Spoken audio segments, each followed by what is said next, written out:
전국 장애인 철폐연대가 장애인 이동권을 비롯한 관련 예산을 요구하면서 지하철 시위를 이어가고 있는데요. 국민의힘 이준석 대표가 시민을 볼모로 잡는 부조리다, 비문명적 불법 시위라고 날을 세우면서 논란이 커졌죠. 시각장애인인 김혜지 의원이 대신 현장을 찾아서 무릎을 꿇고 사과를 했는데요. 이 대표의 입장엔 변함이 없었습니다. 관련 내용을 조익신 멘토가 정리했습니다.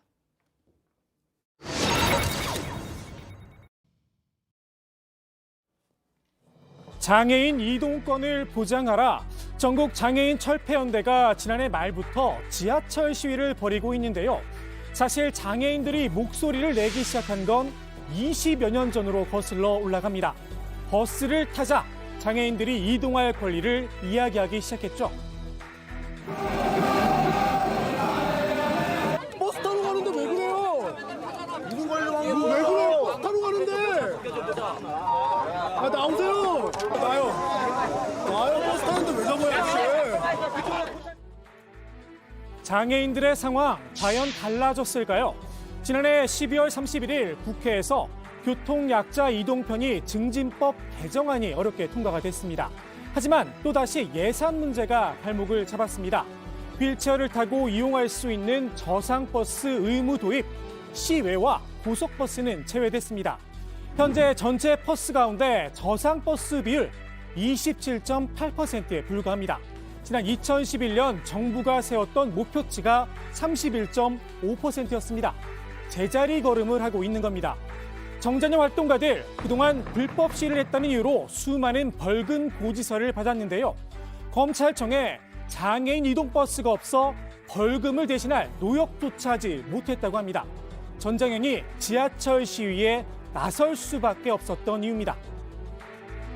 저 국회고 기획재정부고 정치인들 아닙니까? 힘이 없는 우리 장애인들이 그 힘 있는 사람 상대로 이야기하니까 들어먹질 않아요. 모두가 함께 외쳐야 되고. 20년째 바뀌지 않은 것 또 하나가 있습니다. 바로 일부 시민들의 싸늘한 시선입니다. 사실 좀 내가 필자라고.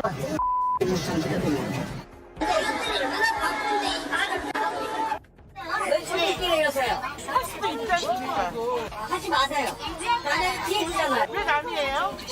왜 선생님은 왜 이런 문제를 본인은 당신 문제죠. 진짜. 시끄시면 그만해. 그만하지 맙시다. 안타깝습니다. 시위 때문에 다소 불편을 겪고 있지만 응원의 목소리도 있습니다. 우리나라도 이젠 달라져야 한다는 겁니다. 장애인에 대한 예산 같은 걸 숱하게 올려야지. 우리나라도 선진국인데 그런 거 왜 못하고. 국회의원들이 나쁜 거야. 공약을 지켜줬으면 이렇게 나빴어요, 사단이. 장애인 이동권에 대한 책임 정치인들에게 있겠죠. 정치권에서도 반응이 나오기 시작했습니다. 특히 국민의힘 이준석 대표의 관심이 컸는데요. 주말 사이에 무려 9개나 관련 글을 올렸죠. 전장현의 시위, 서울 시민의 아침을 볼모로 잡는 부조리다라는 겁니다. 시위 관련 영상까지 첨부를 했는데요. 아니, 할머니 인종시키러 가야 된다고! 할머니 돌아가시지 못할 건데, 버스 타고 가세요. 문제의 이 영상 뒷부분이 잘려나가 있었다는 건 안 비밀입니다. 저도 그런 걸 당해봤기 때문에 잘합니다. 저도 그래서 인정을 못 받거든요. 정말 죄송합니다. 지하철에서 항의를 했던 시민, 실제로 할머니 임종을 지키지 못했는지는 알 길이 없습니다. 안타까운 일임에 분명합니다. 사랑하는 사람의 마지막을 함께하는 일, 누구에게나 중요한 일이죠. 비장애인이나 장애인이나 마찬가지입니다. 그동안 장애인들은 임종을 지킬 수 있었을까요? 사랑하는 가족이 지방에 있다면 이동 자체가 어렵습니다. 이동 거리가 비교적 가깝더라도 급하게 움직이는 건 역시나 쉽지 않습니다. 장애인 콜택시 평균 대기 시간만 48분입니다. 앞부분만 잘라낸 버스 타세요 영상, 서울교통공사에서 여론 대응용으로 악용했던 사실이 밝혀졌죠. 공사 측에서 사과까지 했는데요. 이런 영상을 이 대표가 다시 퍼뜨린 겁니다.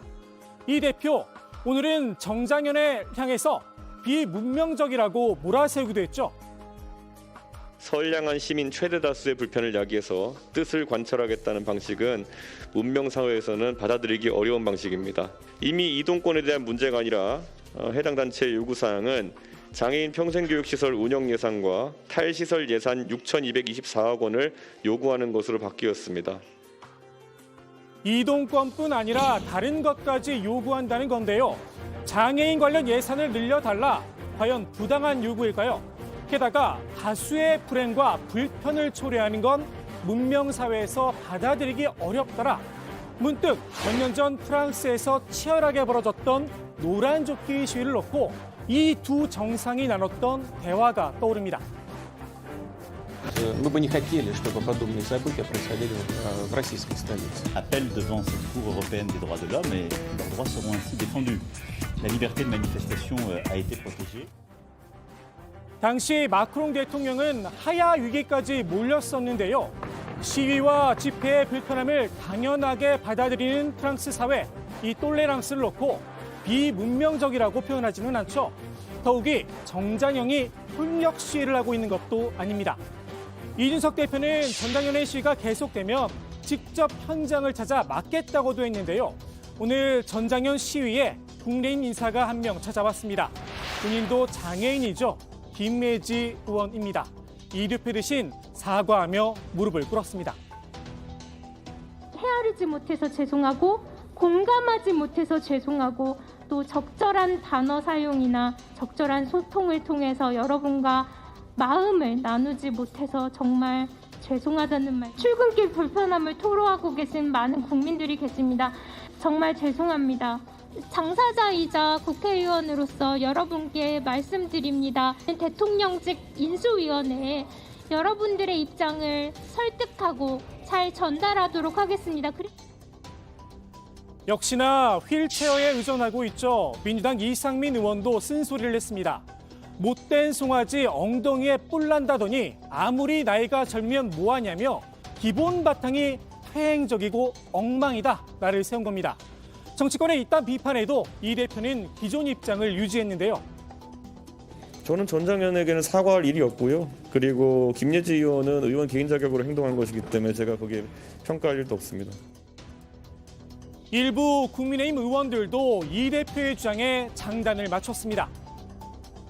민노총 같은 경우도 아예 교통을 마비시키는 방식으로 시위를 하지 않습니까? 이제 그게 비난받았지. 지하철을 운행을 못하게 하는 방식으로 시위를 하는 것은 저는 바람직하지 않다고 생각합니다. 그래요. 다른 시민들, 이 대표의 표현을 빌리자면 선량한 시민들에게 피해를 줘선 안 된다는 건데요. 사회적 논의가 필요한 부분이겠죠.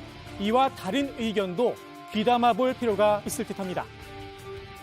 선량한 시민들이 쏟아내는 참혹한 욕설들을 듣고 있노라면 내 안에서 오래된 질문 하나가 뛰쳐나오는 걸 막을 수가 없다. 죄 없는 시민은 죄가 없는가? 선량한 시민은 전과 27범의 장애인 앞에서 저렇게 당당해도 좋은가? 과연 장애인들이 죄 없는 시민의 발목을 잡았는가? 오히려 시민들이야말로 장애인들의 발목을 잡아온 건 아닌가? 나쁜 장애인은 제도를 바꿀 수 있다. 장애인 활동가들 이미 악역을 맡을 각오가 돼 있는 듯합니다.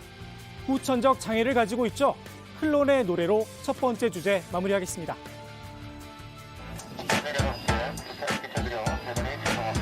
아니, 시민을 볼모르게 되는 거야?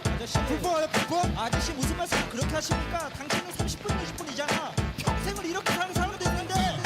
당신이 하고 있는 평범한 일상의 일들 나도 한번 해보고 싶소. 친구도 만나고.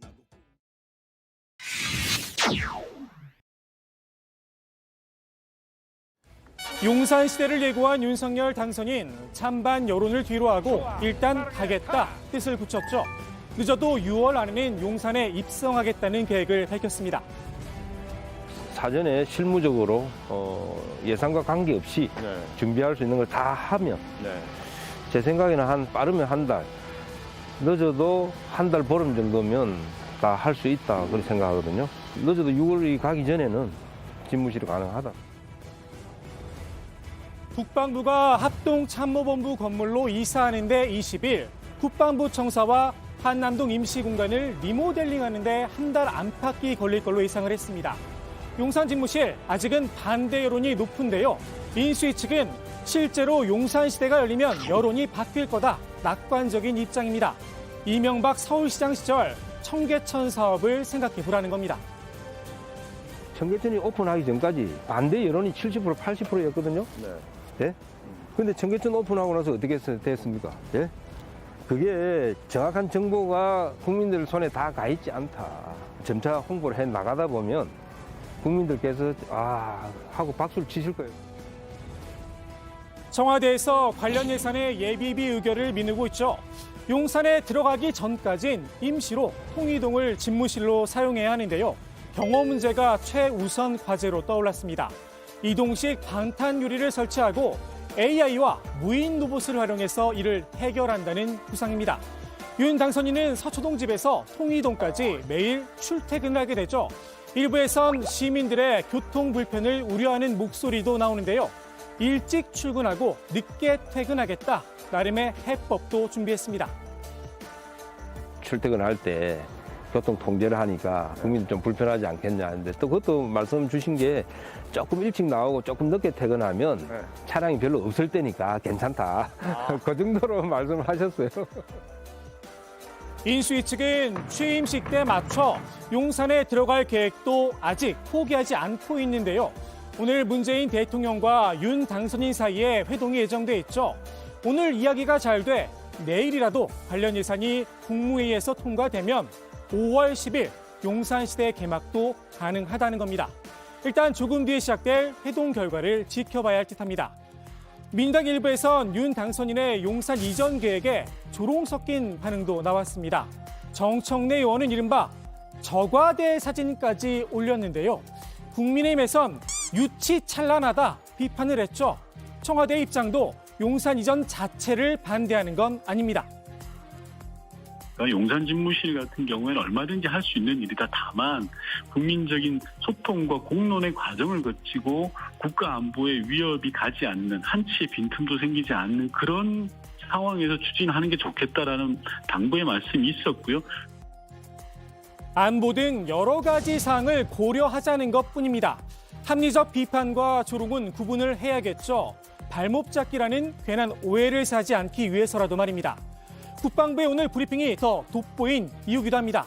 오늘의 톡쏘는 한마디 이렇게 정리합니다. 국방부는 집행부서고요. 그에 따라서 조치를 취하면 될 것으로 그렇게 사료됩니다. 다만 안보는 공기와도 같다라는 말로 답변을 대신하겠습니다.